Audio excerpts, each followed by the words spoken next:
Good evening, one and all. Welcome to Boro Fan TV and the Monday Night Show with me, James Hutchinson.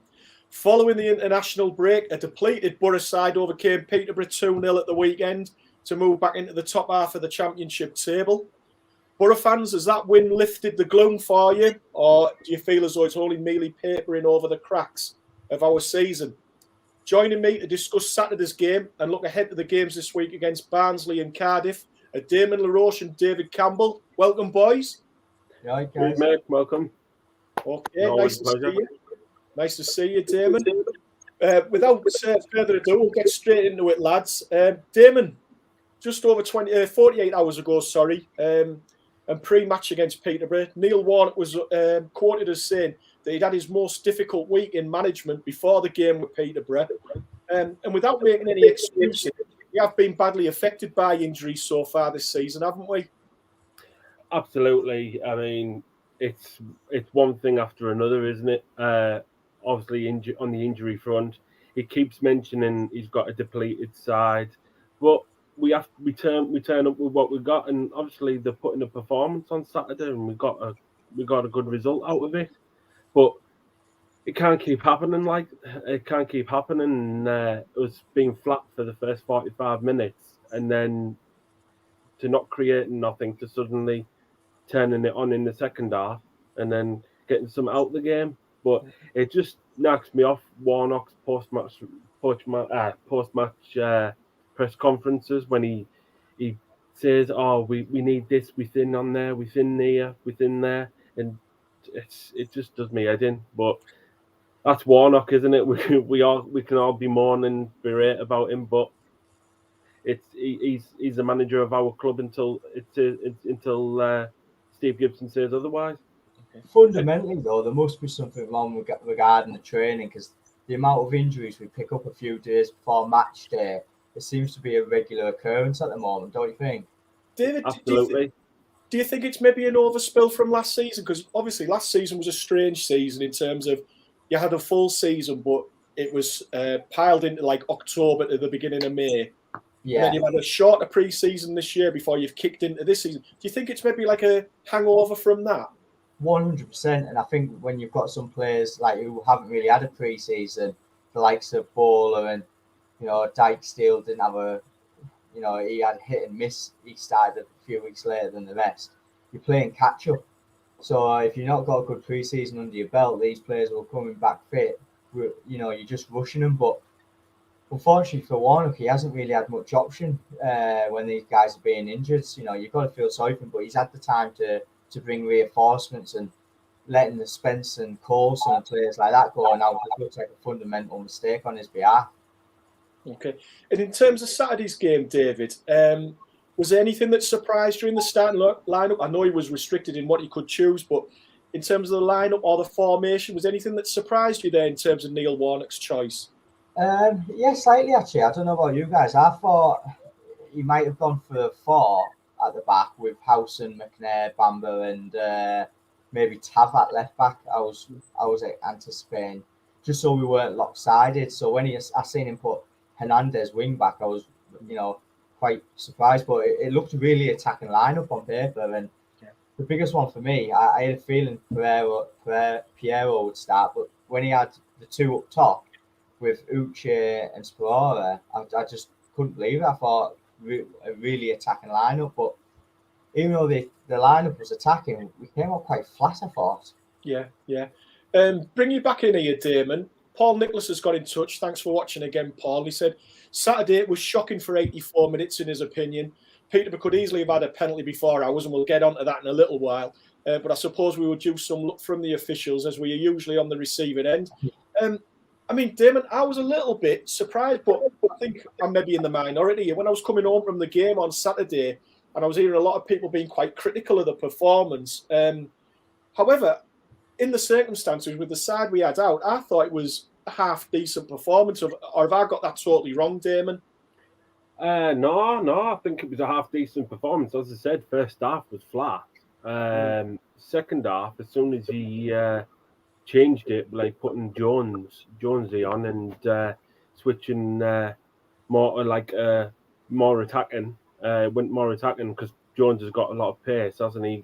Got round the back, and then I just think it was our strongest side, barring our injuries, because it would have been more. Actually, we had if we had Fry and all them fit, but I'm happy that he put that team out actually, because I thought it could have been a lot worse than what he could have picked for me. But I'm happy we got the result. Yeah. But don't you think, James, a situation where we haven't had good results, but we haven't had good performances? I'd happily take bad performances all day long if it meant us getting results. Exactly. Yeah. I mean, that's what it's all about at the end of the day, isn't it? And you can live with poor performances getting results. It's when those two things come together, poor performances and poor results, that's when people kick off, isn't it? Exactly, yeah. I feel, I'm not as big as fan of Warnock, but you've got to give some credit. And you've walked away from a 2-0 with a 2-0 result. Yeah. You can't really argue with that, even though Paul is right, the 84 minutes wasn't the best. But if you want to start moving up the league, you've got to get those points regardless of performances. Yeah. And going to bring you back in again here, David. There was a few people here. Anton de Sedge and Michael Pellin have been in touch with us. And I was just going to say, much of the promising play that we saw on Saturday centred around Martin Piero. He gave a glimpse there of why the club was so desperate to bring him over in the summer, didn't he? Second half, he did. First half, he was just getting bypassed. It was like the players were told not to get the ball down to him, and there was times he just looked like a fish out of water, where he should have been more central. And you've seen him popping at right midfield, left midfield, and as a holding midfielder, you've got to be a little bit more disciplined. So I can see why Warnock would get frustrated, because we know how rigid he likes his players. And Piero wasn't really. He was trying to be a bit of a floater. And when you're in a 2 especially, you can't be like that. But second half, he put in some performance. But even first half, there was glimpses, like you say. But second half, I thought he came into his own, and he really turned it on in the last 20 minutes with his touches. And hopefully it's a sign of things to come. I mean, would you guys start him more often in a 2, or do you think he needs to be in a 3? I think it's horses for courses for me, David. I think in certain games you might get away with him in a 2 against like the likes of Peterborough, with the greatest respect to them. Yeah. I think against other teams, maybe the bigger hitters in the league, I think you need a little bit more protection in that area. I don't know if he's up to at this minute being in part of a 2 against the likes of, say, Fulham, Bournemouth, West Brom, those sort of sides. Were you quite surprised Saliki never started? Yeah, that was interesting to see, when you think he had people playing all out of position in midfield, yet you've got a recognised midfielder there but maybe that had something to do with him just being on international duty and the travelling and stuff like that. You don't know, but yeah, it was a bit of a surprise. Damon, Mikey Brown's made a great point here and said about the hustle and bustle of the Championship, and he's hoping that we see more of Martin Piero, and he hopes as well that the formation remains from Saturday: Piero, Ikpeazu, Spora. But do you think that will be the case? Do you think Neil Warnock will stick with those 3, or do you think he'll chop and change again?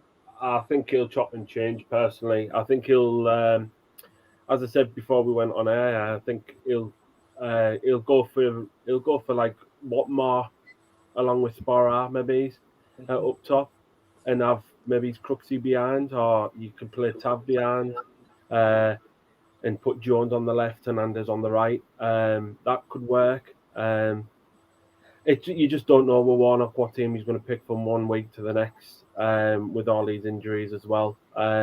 It's just a game of chess, isn't it, with him at the moment? It's up in the air. We can all have our debates on what we're gonna say and what formation he's going to play, but only he knows, and only Blackwell knows. So I'd have to say, Damon, I don't think you should ever change your winning side. No, absolutely. Even if Fry, we know Fry's out for 3 or 4 weeks, but even if Fry came back suddenly and said, I'm fit, if you're winning games, you don't change your team. So I'd be very surprised on Wednesday if he changes, and if he does, then he'd have to expect criticism if it came his way, if the result didn't go the way.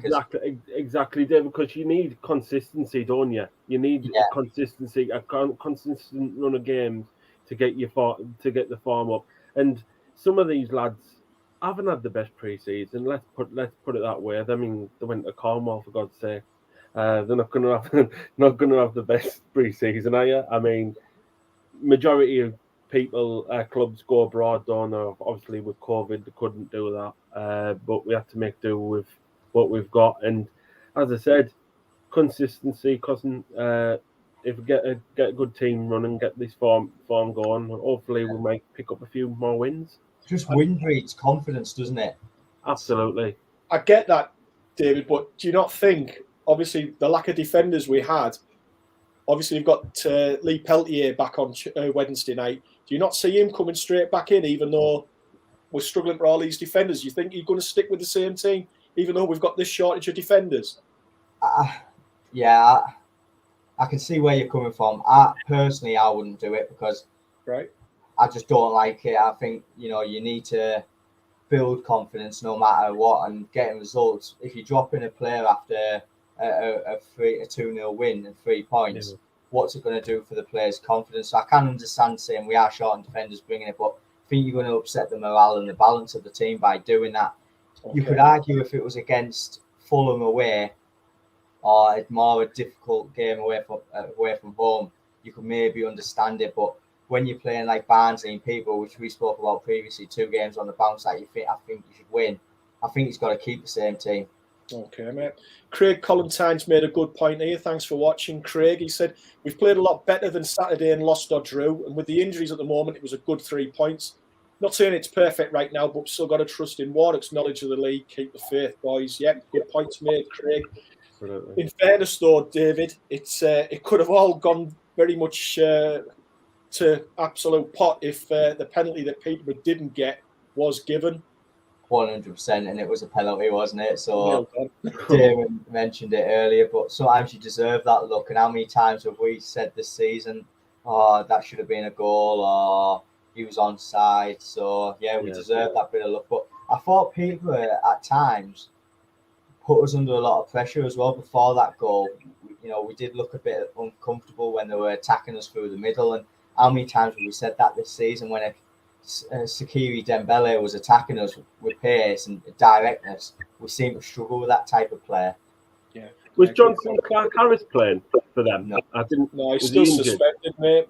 Oh, it's just as well because he's a danger man. He's a huge danger man along with that Dembele, and I couldn't understand why they took him off because he was a threat. Yeah, he was. He looked their biggest threat on the day, definitely. I mean, and we've spoke about Piero, and we'll get on to Coburn in a minute, Damon, and his contribution. But you can't underestimate what the experience of Sol Bamba and Johnny Howson brought to that performance at the weekend, can you? Oh, Sol's a magnificent. I mean, for 36 and what that man's been through is unreal. I mean, puts in the shift against Sheffield United the way he did, and then to put in the shift on Saturday as well, the way he's doing in the last few games. It's a testament to that man. I mean, and then Johnny Howson's Johnny Howson, and then he's no wonder he's captain because he's a leader. He's probably the only one at our club is a leader. Right. Christian Lamb just on the lineup for Wednesday night. He's mentioned, I think I'd start Watmore up top and move Piero into number 10 and Howson into midfield and bringing Peltier back. And on the penalty, Tony Johnson disagrees with us there, David. It wasn't a penalty and it was a clear dive that Lumley's lunge invited and there was no contact. I don't know, Tony. I'll agree to disagree with you on that one. I think Lumley definitely brought him down. Get the poll going on that one. Yeah. But David, another thing we've spoken about a lot so far this season has been Neil Warnock's substitutions or not using them correctly or bringing them at the wrong time, leaving it late. But in fairness, he deserves credit for the changes he made at the weekend, doesn't he? Definitely, and like you just said there, right timing as well. He hit the nail on the head, bringing the fresh legs on when he did. And I thought Asai Jones and Coburn especially, those fresh legs and the emphasis they put on us was excellent. And I couldn't see where the goal was coming from, to be honest with you. It seemed like we'd ridden all our luck and all our chances prior to that, but those two came on and certainly changed it. Yeah, definitely. And Damon, was there anybody else in the Boro shirt that caught your eye the weekend? We mentioned Piero, we've said Bamba, Housen. Anyone else that caught your eye with their performance on Saturday? Yeah, I mean, obviously Jones when he came on. And obviously I liked Coburn and Josh Coburn when he came on. He obviously took it apart from taking his goal really well. I can see that lad. He might be the only player from our academy. I mean, over the years that's produced a good, decent goal scorer. Do you know what I mean? Because he's been doing it in the youth team, so why can't he do it in the first team? And he's got off a good start, and he scored last season in front of a crowd with no crowd, didn't he? So I mean, obviously now he's in front of a crowd, and he deserved that praise. So I'm happy for the lad. Yeah, you know what would be interesting? Him and Spora alongside each other, because I don't know about you guys, but on Saturday I thought Hutchy and Spora were doing the exact same type job.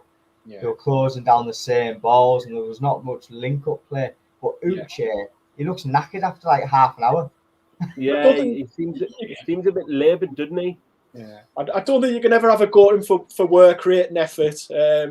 I think there is certain limitations to his game, which we all accepted, I think, when we signed him. But yeah, a partnership's going to take more than one game to click as well. You've got to understand that, haven't you? But it didn't quite work between them two on Saturday. But you never know if we persist with it. Hopefully that understanding will grow. But I'm not so sure it will. And like Damon's just mentioned there, David, Josh Coburn sealed the victory, and it was a good goal and a tidy finish, wasn't it?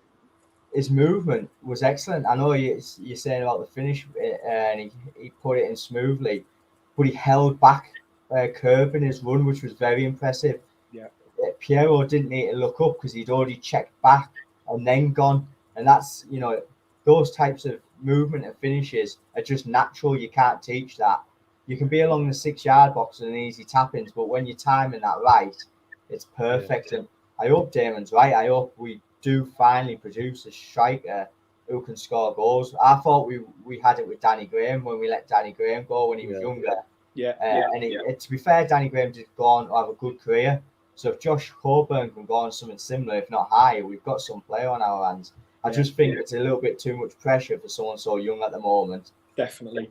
I'll bring you both in on this one, lads, from Michael Pellin. And he said, the problem we have as Boro fans is that we've took the 3 points, but we're still, stuck there, but we're still questioning, there's still negative queries and questions about the game result and performance. But isn't that just natural when people are picking the bones out of a game, that people are going to focus on the performance, who you played against, football? In an ideal world, you want it to be an amazing performance and a win. You don't often get those things together. But people are going to pick the bones through performance, because as fans, as clubs, in anything you do in life, you're always wanting to strive to do better, aren't you?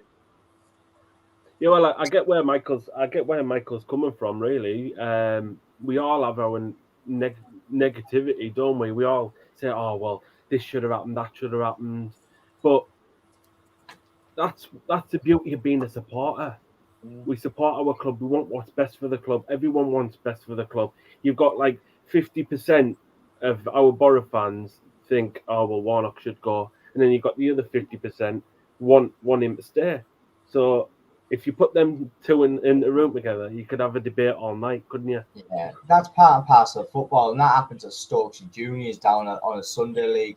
If the manager gets it wrong, it's like he should have started. But I can see where Michael's coming from, but I think also the fact that because the fan base is so divided at the moment, people are wanting Warnock in, some people are wanting Warnock out. It's just highlighted a little bit more at the moment. Yeah. And I was just going to say there, do you think, we started off at the top of the show by saying, does that 3 points, does it paper over the cracks? Or do you think sort of the fans are, more of the fans are like, let's be realistic. It's very early in the season. There's only 12 games gone. It hasn't been the greatest of starts, but we're still only 5 points off the playoffs. Where do you stand on things, David? Certainly papers over the cracks. Having said that, a win's a win and you've got to build up on it. So I think there is fundamental issues further afield. But look, if he gets another win tomorrow night, 6 points out of 6 points is a good foundation to start building upon. And fans, the more results you pick up, the more building blocks you'll start building from past results, and people start forgetting that. But when you're not getting the results, it's hard to, isn't it? Yeah. Yeah. So you know me, I'm never going to give up on the playoffs, mate. I hope Bulls make the playoffs and all. But yeah, go on, Damon. You get back in there, Well, mate. as I was saying, it's.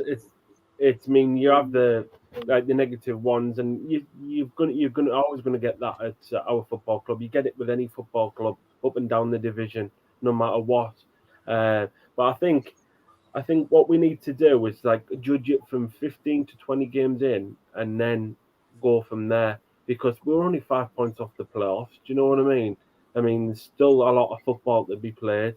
Yeah. I mean, I'm not bothered about the cup runs and stuff like that. I mean, it's more the league focused that I'm bothered about. But as long as we put in these performances and get most of these players back from injury, who knows?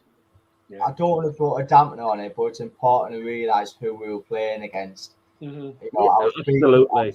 I was speaking to a Peterborough fan online, and he was saying, look, he'd be very surprised if they get an away win all season. He said, because he said defensively they're a horror show, and from what I was watching, he got it spot on, really. Yeah, it was. And I think maybe that's where we're at the minute, because I still think, and I might be wrong, but I still think confidence is quite fragile within the team at the moment. And I think that's with the fans as well. The fans aren't quite sure what they're going to get from the players at the moment. And like you say, it's one thing beating Peterborough at home, any wins are winning, it's great. But to now back it up on Wednesday night, it's not going to be easy, is it, David? No, and it goes to like what we were saying when we were playing Hull away. You come after a good performance and a 2-0 win, after Sheffield United, and you think, right, let's build upon that, and then you go back by a performance like we did Hull away. So no matter, regardless of the performance on Wednesday night, it's all about getting that points. And if we score in the 88th minute again and we win 1-0, you've just got to take that, because you need to get these wins to build confidence to then start pushing on. Yeah. Well, before we move off from Saturday's game, probably the other biggest talking point from the game, apart from the 2-0 victory, was a banner displayed by the Red Faction in the South Stand during the first half regarding the Saudi takeover of Newcastle United. Lads, come to you first, Damon. What was your take on the banner and, in general, the takeover at Newcastle United? Well, as far as the banner, it's just banter, isn't it? I mean, it's quality from our Boro fans. I wish we could do more, to be honest. But we'll probably get like a penalty or something if we did. As far as the takeover, well, I mean, I'm a bit jealous. I'm not gonna lie, because I want that for my club, but it can go one or two ways with that, couldn't it? It can go absolute tits up. It can go. You can get absolutely. They get relegated. They could still get relegated. Do you know what I mean? They haven't played the best football this season. I mean, who are they going to sign in January? Coutinho, Bale. They're on about Dale Fry. Come on, you should be aiming higher than that. Where's Mbappe, Haaland, Messi? James, I think you're the perfect one to answer that banner. What are you trying to say, mate? Your love of Newcastle and Sunderland. Yeah, well, yeah. If it had been Sunderland, I'd have been in it all the way. Because but no, I mean, as Damon said, and I'll agree with that. There's a little bit of envy on my part, because you think, well, yeah, any club would like that sort of money coming into their club. Don't get me wrong, but yeah, at the cost of what? And I mean, yeah, you're going to chase trophies. You're that desperate to win a trophy that you'll put all the human rights stuff to one side. Maybe for some people they will, and they're quite comfortable with that. I don't know if I could be as a. Can I just say, James? Person. Can I just say, James? The scenes when I was watching on Sky Sports News, they'd like won the Champions League and stuff outside the ground. It was just something to laugh at, really. They were jumping on each other, having parties. Shea Given's son was like jumping in the I think in the river, I think.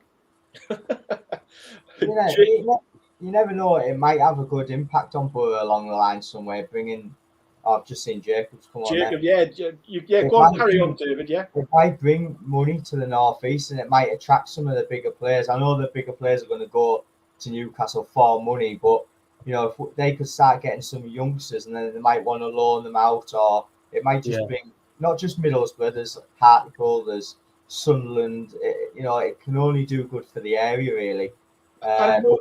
We are all jealous. Yeah, of course we are. Joking aside, and maybe it's what we need as a club as well, because I know it's different times, but in the early mid-90s, obviously Sir John Hall took over Newcastle, brought Kevin Keegan in, and they went off on a roll. And I think that sort of, in a way, triggered Steve Gibson to say, right, let's do things here at the Borough.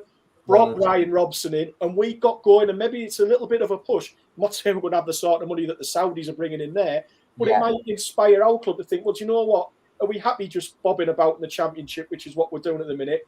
Yeah. Or do we want to inspire people round here again? I don't know. I might be wrong there, David. No, I think you're 100% right. And because Gibson's a local lad as well, his pride will get knocked back a little bit. That Newcastle have then gone even one further. And I think he will start being a little bit more ambitious, but it's got to be in line with financial fair play and what have you. But it can only be good for North East football in the long term. I just hope Newcastle fans, it's their time at the moment. We had it 20 years ago, 15 years ago with Boxic and UEFA Cup final and stuff like that. I just hope when they do get the success, because they will, or they should do, unless I hope not. Unless something's fundamentally gone wrong and they don't get success. What I was going to say is that Steve Gibson, this is his baby, isn't it? Middlesbrough football is his baby, so he's not going to get rid of it willy nilly, is he? So, for me, and he saw what Mike Ashley did with Newcastle United, so that's put him off really for really foreign investors in a way, but. There's the upside of it is that these Saudi ones, because they've got 320 billion, are they going to just blow all the cash in one minute? You know what I mean? And then hope for the best, because I don't think it's gonna instant success is not rapid, is it? So you got to work at it. Yeah, it's certainly going to be interesting to see what happens up there, lads. And like you say, it's not an easy thing now to break into that top group of teams. You've got Man City, you've got Chelsea, Liverpool, Man United, who are well established, and they're obviously some years ahead of Newcastle. But with the money they've got, it certainly gives them a chance to compete at the top end of the table. But we'll see how that pans out, boys. But we'll get back to our club now, and back to matters at the Riverside. Wednesday night, as we've said, we've got our next league game, which is against Barnsley. And hopefully, David, a chance to record back-to-back league wins for the first time this season. But in terms of our opponents, Barnsley, are you surprised to see them in the bottom three this season? Slightly, after the expectations of what they did last season. I think they only lost Mowat and Dyke up front.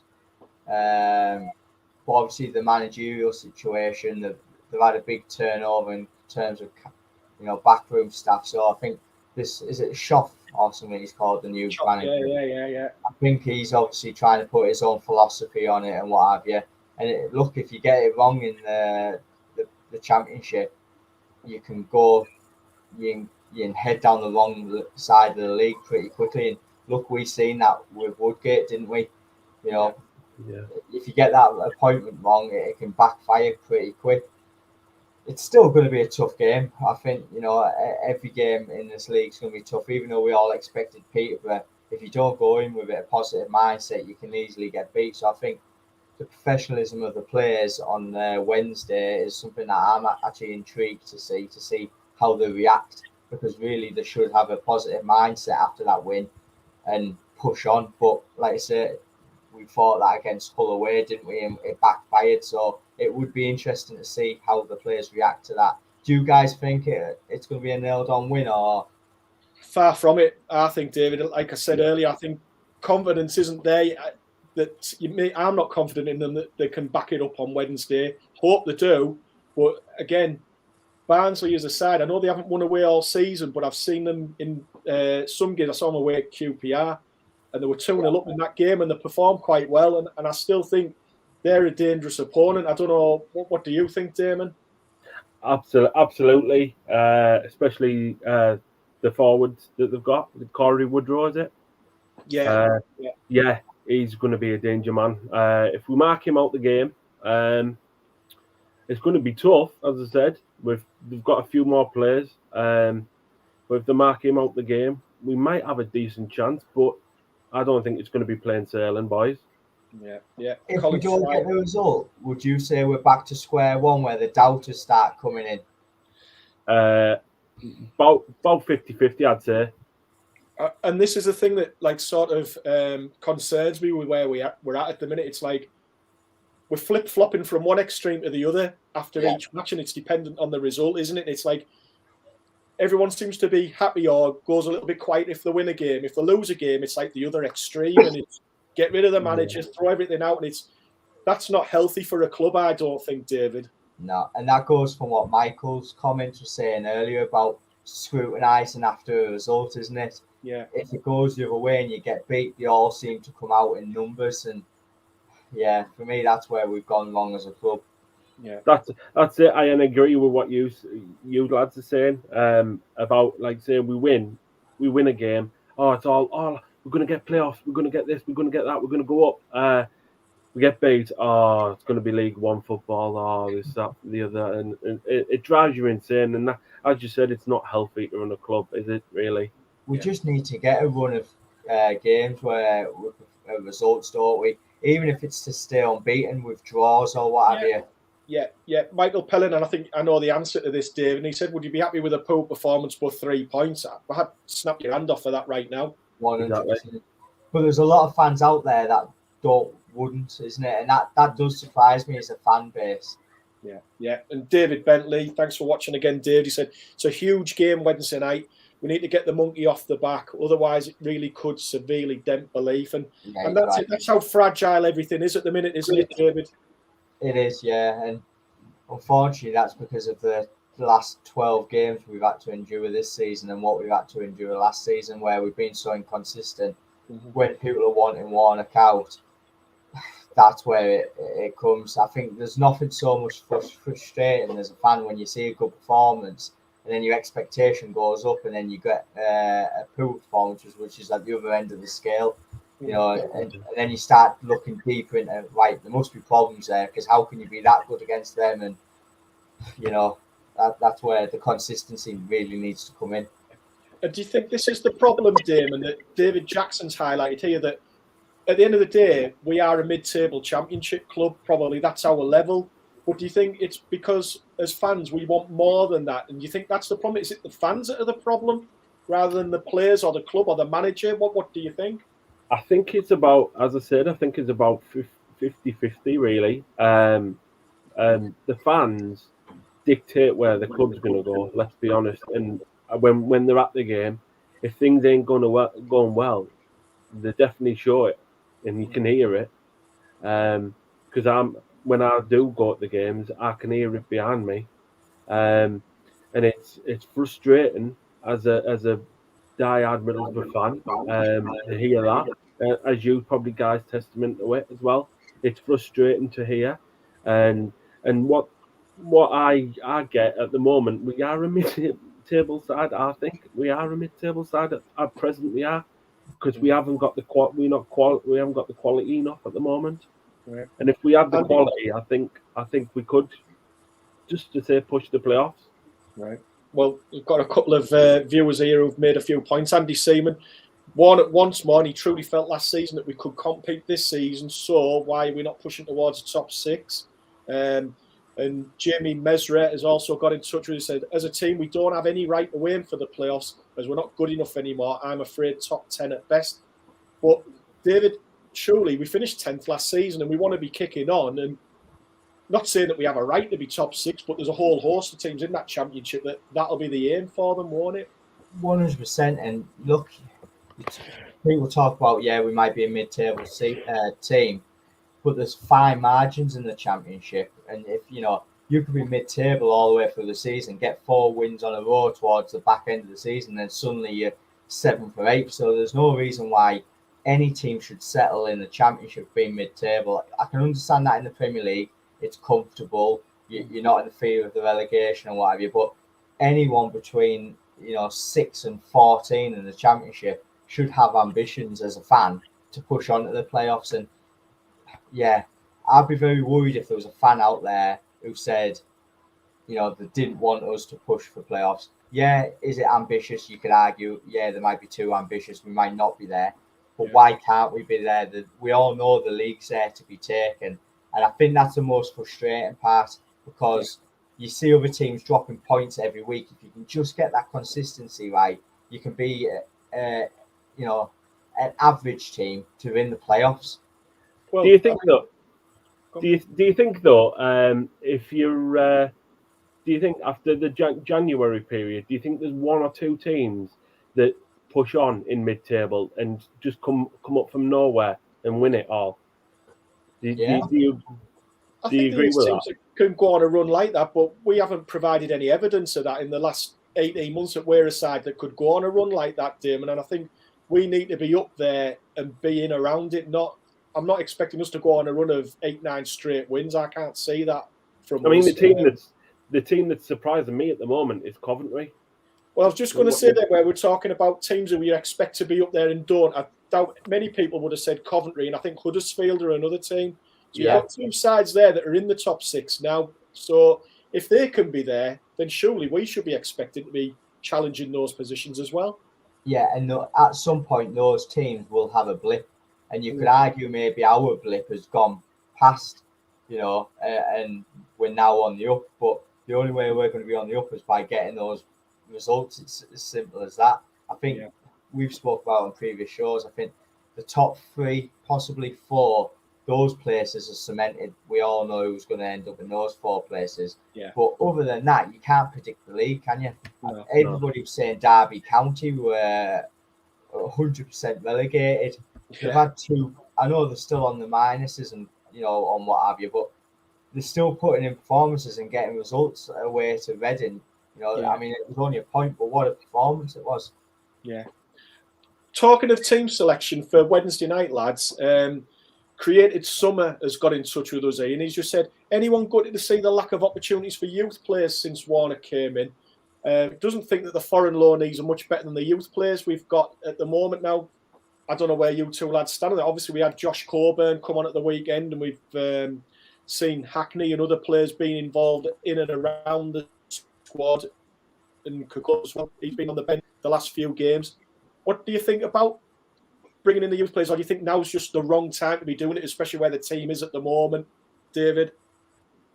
Yeah, I don't want to be too critical on that question, because I've always had the opinion of you never bring youth players into a struggling team. And that was the same under McLaren. There was times we were bringing in Catmull. I mean, Catmull came in and he performed straight away. But there's loads of players, if they come in and the pressure of the fans, it can turn pretty sour quick, and you can ruin these guys' careers. Yeah, I don't blame Warnock for not bringing them in, and I know as fans, and me included, I'd love to see a Josh Coburn start week in, week out at the age of 18 and push on his career. But you've got to be realistic; it could also end his career. Yeah, if you're an easy target. Mm-hmm. I just had to agree with Steve Davis's comment there about Conor Malley. We haven't seen him since, and he played a blinder last season, didn't he? He got man of the match against, was it Rotherham? I know, the problem with that, Damon, you're talking, he played fantastic in 45 minutes against a 10-man Rotherham team. I know if you're putting him in a run of games between 10 and 12 games, saying, right, you're going to start for the next 2-3 months, that's a lot of pressure for a team that can't put a result together. Yeah, I know what you're saying. I've been in an under-16 situation where I was playing for the first team of my local team as a 16-year-old, and when we weren't getting the results, it was like, oh, you're playing a youngster there, so you're getting beat because of him, and it's the same with professional football. Yeah. In terms of the lineup, David, on Wednesday night, do you see many changes? I know we sort of touched on it earlier on in the show, but do you think Peltier will come back in? Do you think he'll rechange maybe the formation? What do you think he'll go with on Wednesday night? I think he'll stick with it in same formation. The Right. only possible change, and personally I wouldn't make it, is if we don't know how fit Hernandez is. They said he'd only trained on the Thursday before the match.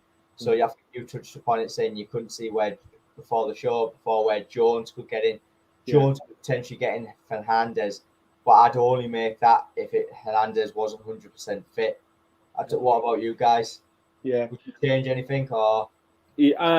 Just probably I'd stick Watmar up top instead of Pianzo. For me. Who would you bring in then? Boro. Who would you bring in then though? Because Watmar well, I'd have them two up top, Sparrow and Watmar, and I'd have Crooksy just behind, and then you'd have Jones on the left, Tav on the right, or Hernandez. If whoever's fit, as you were saying about Hernandez being fit, and then in midfield, well, he can choose from whoever. I mean, but I'd have the same. You just don't know, do you? I think he might go with Watmore with Sporer, maybe like he did against Sheffield United. I think he might go that, and then possibly to bring Peltier back in and move Howson further into midfield. Right. I think that's the only change I can see. If I'm honest, I can't see him start with Isaiah Jones on Wednesday night. Can you not? I don't think he will. No. Could be wrong, but I don't think he will. I'm not sure. I'll say I'll override you there, James. Right. David Richardson, he said Jones has got to start. And again, I don't know whether it comes down to a trust thing with Warnock. It's interesting that, again, the little snippets you hear, we don't know everything that goes on behind the scenes, but the little snippets you hear in interviews and where he said that he had it down 3 weeks and he went backwards and stuff like that. He said you get that with young players, but he was really good in the past week in training. But I just don't know if he thinks that Isaiah Jones has got the discipline to carry out all the instructions he wants him to carry out in a game. Yeah, I'd agree with that. Going on the youngster comment there, James, what's your take on that? Because obviously you've come from when Boro survived relegation with a bundle of youngsters. Well, the entire rebirth of the club came because we had youngsters and we had no other option but to use the youngsters in '86. But I think, as you said as well, at the moment it's a struggling side, but you've got an experienced manager that doesn't tend to go down that route anyway. So as much as we'd maybe like to see a lot of young players come in, I can't see that happening at the minute. And I think he's going to go for experience all the time. I mean, you look, Sol Bamba, and Sol Bamba's been amazing. But I think Warnock would rather put his trust in a 36-year-old experienced player than put in somebody from the under-23s. I think that's just where it's at the minute, isn't it? And making your team disjointed. I mean, when I seen wing backs, I thought he might go Cocolo, the left back who came from Sunderland. Yeah. And he didn't even there. He played Hernandez out of position to cater for it. I think when you start doing like that, I don't think you're going to see many youngsters getting this team. Yeah. That's why I couldn't understand why he let Coulson and Spence go out, because Coulson, he's not even getting the game, is he, at Ipswich? Not even. I've never seen him in an Ipswich shirt yet. I think if you don't follow instructions and you cross Warnock, I think you're out of the team. Well, that's it. I think Tav is probably the same as you said with his set two with Tav. The only problem with Tav is he seems to up his game, doesn't he? So he can get away with it a little bit. Yeah, and probably because we're thin on numbers as well. Paul Nicholas has made this point, David, and do you know what? To some extent, I agree with this. And he said it might be controversial, but at the moment, I think Isaiah Jones is more effective as an impact sub. Would you go with that? I'd agree with that. Other than the Bristol City game, where it was our first game of the season, I believe. Just rewinding my memory, I'm sure it was. Bristol City's first home game, yeah. Yeah, he was unbelievable that game from the start. Yeah. Every other game I've seen him start at Derby away, Coventry away, the games at home, I don't think he's had the same impact. But when he's come off the bench, I think he has. Yeah. Isn't it funny how Boro fans sing a names player who sat on the bench? I think it just fits well with a song, doesn't it, in a tune? So yeah, you're right. You are right there. I think, especially against sides that are maybe tiring, and like you say, the substitution, it worked perfectly on Saturday, introducing him into the game when he did. Yeah, we need to understand where he's come from as well. He was at Queen of the South last season, so it's a step up in opposition quite high. So, and he's been asked to play in a formation which isn't suiting him at the moment. He's learning the game in the Championship. He's earning like a new living at left wing back. So I don't think you should be starting him. Yes, I think you're right. He is an impact player, and when teams are tiring, his pace and his trickery is explosive. But isn't that about the same for 50% of our squad, though, David? That the players are being asked to play in different positions, that they're not suited to. No, yeah, you're right. I just think with Isaiah Jones he's more of an impact of taking players on, and I think he's got that legs to do that when teams are tiring more. Where at the beginning, when it's a little bit tight, your plan B sort of goes out the window if it's not working. Whereas if he's on the bench, you've always got a plan B which can turn the game, and I think Saturday proved that to a point. Yeah. Before we get your predictions, lads, for Wednesday night's game, Jacob Ross has just said there he thinks that Coburn may start ahead of Hutchy on Wednesday. What do you think about that? Do you reckon that might happen, David? I don't, because I can't contradict myself and say I'll come away from a winning formula after that. But I can see where he's coming from, and I think fans would want that. But I just don't think, for morale-wise, it's the right move. But Coburn needs to get a start sometime because he's deserved it coming in and showing what he's capable of. But I just think Tuesday timing's really on that one. Okay. So then, lads, predictions. Wednesday night, on to Barnsley. Coming to you first, Damon. I'm going to be positive. I have to be because I'm Boro. I'm going to go 2-1 win. 2-1 win. David, can we back it up with another win? Yeah, I'm going 2-0. I think it'll be the same as Peterborough. 2-0. Luke Boy's 2-1 Boro. David Sayer 3-0 Boro. Well, everyone's. What about yourself, James? Yeah, I would take a scrappy 1-0. I don't think it'll be pretty, and I think Barnsley are a step up from Peterborough, so I think it'll be a tougher game than Saturday. But yeah, a 1-0 win will do me. I'll be more than happy with a 1-0 win. Talk about getting the monkey off the back. I'd like to see Boro score at home as well. Yeah. What did you make of his performance on Saturday? Because obviously he's played 2 internationals, 2 World Cup qualifiers back to back. He looked a little bit off the pace, I thought, on Saturday. 100%. Yeah, I totally agree. He put a bit of a shift in for the first half, and then as the second half went on, he started tiring even more. But to be honest with you, he wasn't really getting the service. He was asking to be running to channels and stuff like that. And I can see a good player in him. I just think you need to adapt to his way of playing. But I think he needs to get that goal at home, certainly. Tell you what, he was claiming for everything, isn't he? When he was going down a lot, Boro. Yeah. I think all the comments, lads, we've nearly got a home win from everybody, apart from Jamie Mesra, who's gone for a 1-1 draw, but is open for a win. So see how that pans out on Wednesday night. But after that, and before our next show next week, we've got the long trip down to South Wales to take on another struggling side in Cardiff City. Currently on a run, Damon, of 6 consecutive league defeats with a visit to Craven Cottage ahead of them on Wednesday night. But despite all that, there's no guarantee of an easy game down there, is there? Well, it was 7 straight defeats, wasn't it? Absolutely not. I mean, there's no guarantees in this league, is there? I mean, and then we might be coming to a match. After that match, he might be sacked before that match, Mick McCarthy. So who knows? And you know what, it's happened with Nottingham Forest, hasn't it? They sacked the manager. They started playing well. It's could be the same with Cardiff. They put on a couple of results and get the results, but as I said, it's not a given in this league, and it'll be a tough game. I think it'll be a tough game.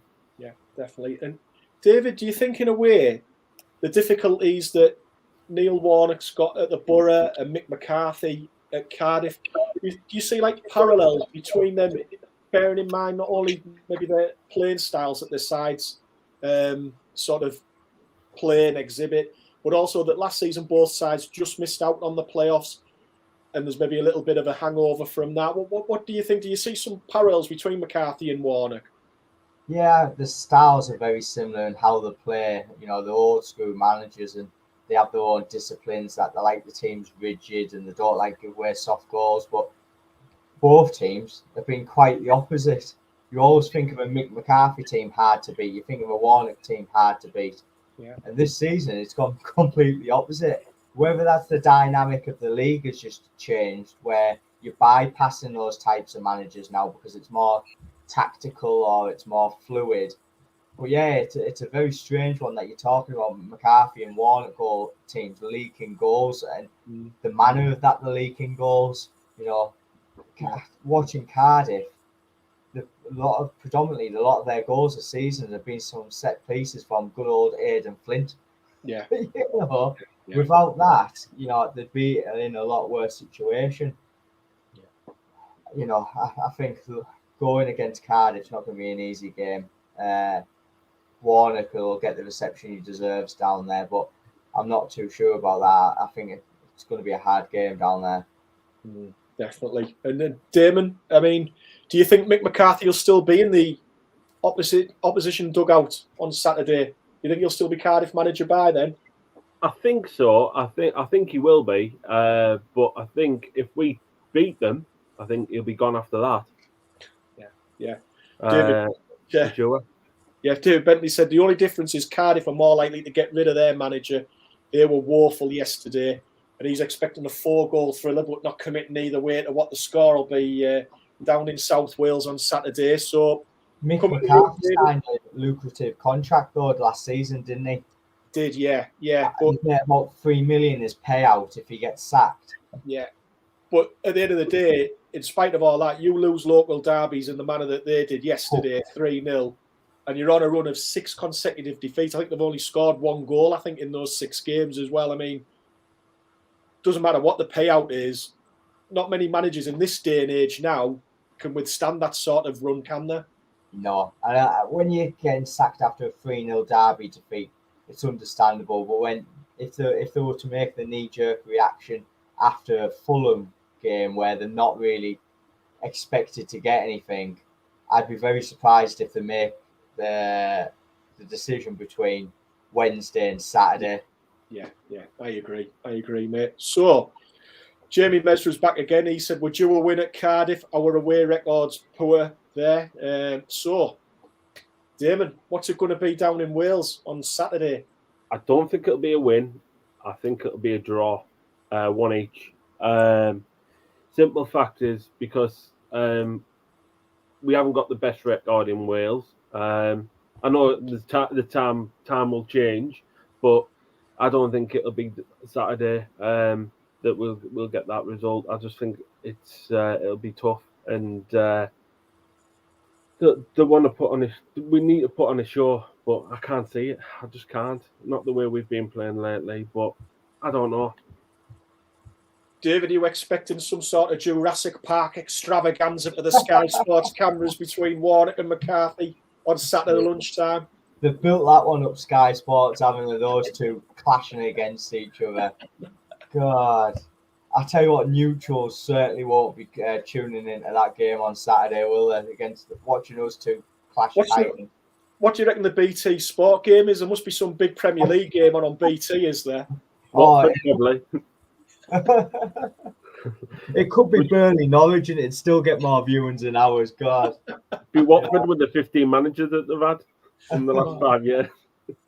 No, I'm not confident going on Saturday. Even if we win tomorrow, which breeds confidence, I just think we need to sort this away form out, and I'd be happy with a draw. If you're talking 7 points out of 9 after what we've had to endure before the international break, I think a lot of fans have got to see that as a positive turnaround.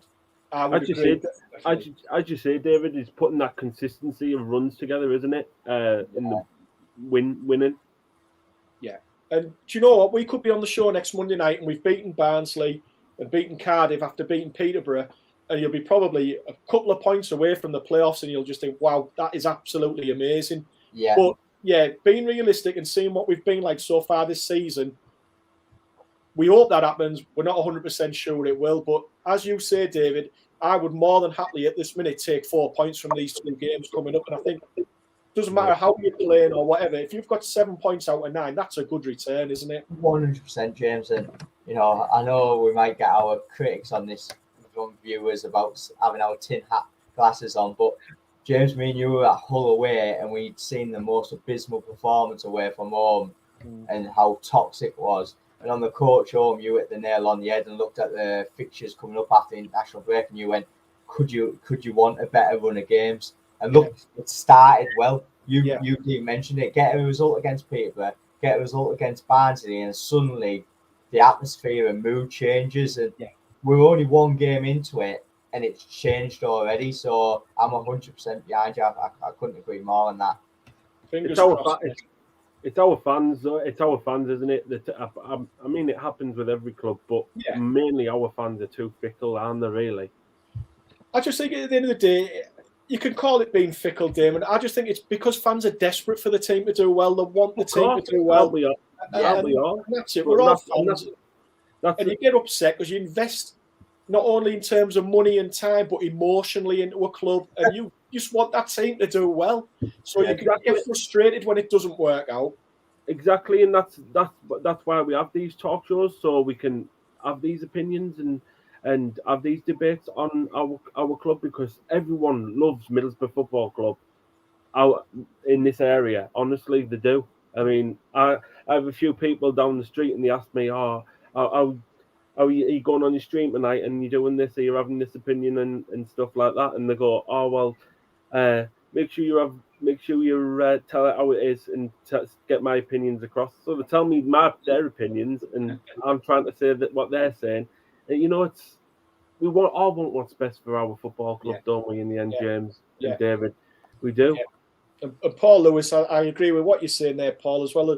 Some of the frustrations that come out, it's because we've underachieved for a good few years now, and that's the thing, isn't it, David? It's like you've got that going on up the road now with untold riches apparently going to be spent on a football club, and again, that's sort of like things. Well, we're on the outside looking in, and that can get to people as well, can't it? It can, and we've all been stereotypical age-wise. The likes of myself, who's 32, I've only seen really Boro have success in the Premier League years. So a lot of fans haven't really seen what the older fan base has seen. So there is divided fan base, but there is divided fan base at every club. But because we've been down there for so long, we're not that club that the fans seem to still think we are, and it's just trying to dampen that realistic. We're a big club in terms of where we've been in history-wise, but where we are is where we are, and we are a championship club, See, I mean, I've seen the fact being the Essen Park years and stuff. I'm 38, just turned 38. Feel old as the old. But as I said, I've seen most of it, and David, like I said, the Premier League years and stuff, and we want that success back. And it is, I am tad jealous that Newcastle have got it, but do we want that really at the moment? Because it's not instant success, is it? No. And Paul Nicholas has come up with this thought series. You said a lot of Boro fans are happy with the Championship, but a bit of entertaining football would be nice. And I think we've had this conversation before, David, about would you trade off promotion, knowing what it would probably bring if we went into the Premier League? But would you trade off? Because financially for the club, it would be amazing. But the pain that you would probably get from going up into the Premier League, wouldn't you? Yeah, it's massive fine margins, isn't it? You look at the types of clubs like Norwich who are coming down, but we're not even close to them. There's a fine balance of entertaining football. People talk about entertaining football. Entertaining football for me is winning results and going home happy. That's what I see as entertaining. But some people see entertaining as Barcelona possession football. Look, that doesn't come overnight. That comes a lot of times. So I can understand where Paul's coming from, and it would be nice, but it's everybody's interpretation of entertaining football is a little bit different. I mean, was it entertaining under Brian Robson? Yeah, we seen Janino, and it was brilliant football, but fundamentally and ultimately we got relegated. Yeah. So it's hard getting that fine balance, and Yeah. You know, I don't know what your guys' opinions on that, but I'd just like to see us compete on a consistent basis. I don't know what you guys think. I want your opinion on this. Would you take right now a yo-yo season? We go up and come straight back down, and the parachute payments. Would you take that any day now, or would you just happy stay in the championship? I want to go. Yeah. Go, yeah. Well, you want to go? Competing, Of course you do. Yeah. I And take your season all day long, mate. With the parachute payments, because it's money and you build a strong scene. As I was saying to my dad a couple of weeks ago, I said, you look at Wolves 5 to 10 years ago and us 5 to 10 years ago, we're on the same level. Wolves are up here now and we're down here. Regardless of the money it brings, Damon, we're not even competing for those positions. So for us to even talk about like getting a promotion place, it shows we've progressed as a club because we're now competing on a consistent basis. At the moment, we're not. Exactly, David. You're 100% right with that. And the fact being, Newcastle are probably only jealous with our facilities. That's about it, because they haven't got the facilities we have. well, lads, we'll have to leave it at there for tonight. But enjoyed all the debate and everybody that's getting in touch with us. Thank you so much as always for all your thoughts and opinions and for watching the show. Loved it all. Thanks, David. Thanks, Damon. It's a pleasure. As always, boys, we'll be back next week. Before we go, just want to wish luck to Mask United tomorrow night in their FA Cup replay up at Gateshead. Hope they get through the first round of the FA Cup. As we said earlier, we'll be back next Monday night where we're going to look back at the Barnsley games and the Cardiff games and preview the home match against Birmingham City the following Saturday. If you haven't done so already, please subscribe to Boro Fan TV. And with all here on the programme, have a good week. Take care of yourselves. Good night and up the Boro. Up the Boro.